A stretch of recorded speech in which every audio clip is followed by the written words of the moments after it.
Hey, what's going on YouTube? Welcome back to Upstate Speedtests.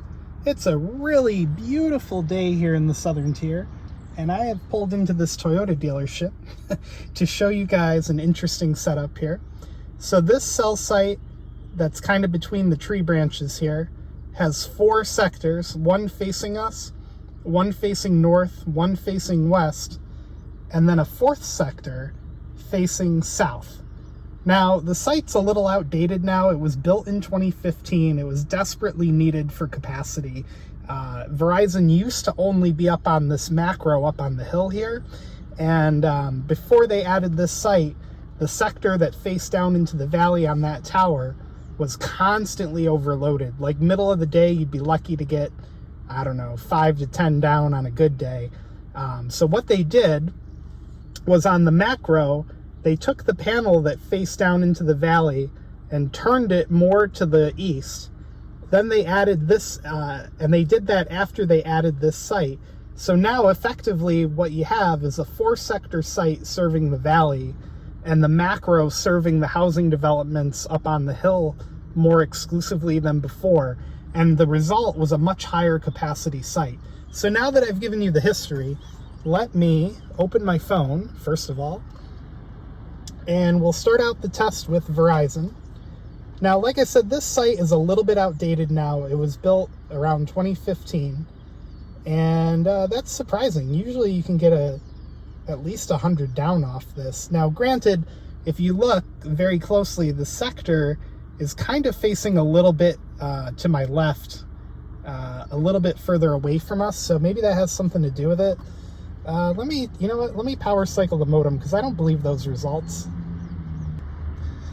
Let's try again with Verizon here.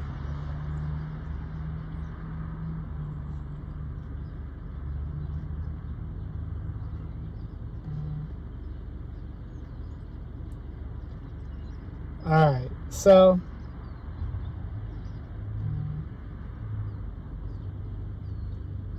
I don't know. Usually this site gives you about 100 down at least, but I think it's just where we're sitting. I think we're not really in line with the site.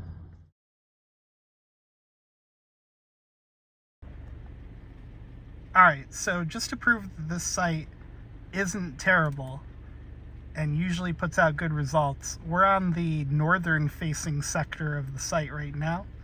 Beautiful view up here, by the way. Anyway, this is the test result I just got on the iPad Pro.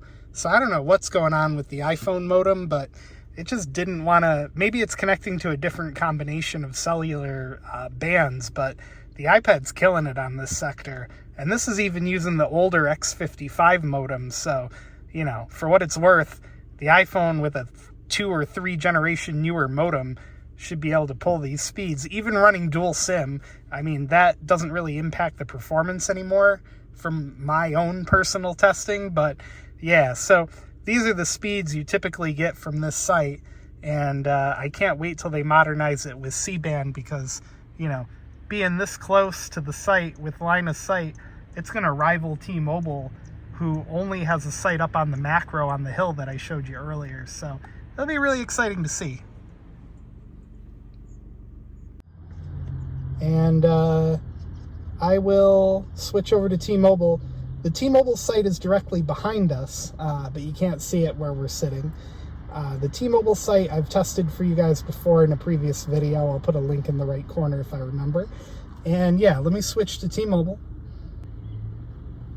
All right, we're switched over to T-Mobile, and let's give it a go. So yeah, there you go. T-Mobile Ultra Capacity. Can usually count on it to give you at least this much in the area.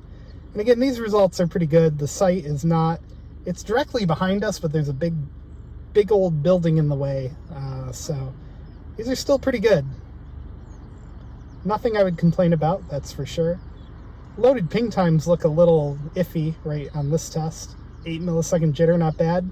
42 millisecond ping, pretty good. Not great, but pretty good. So yeah. If you like the video, give it a thumbs up, click subscribe down below, and we'll see you in the next one.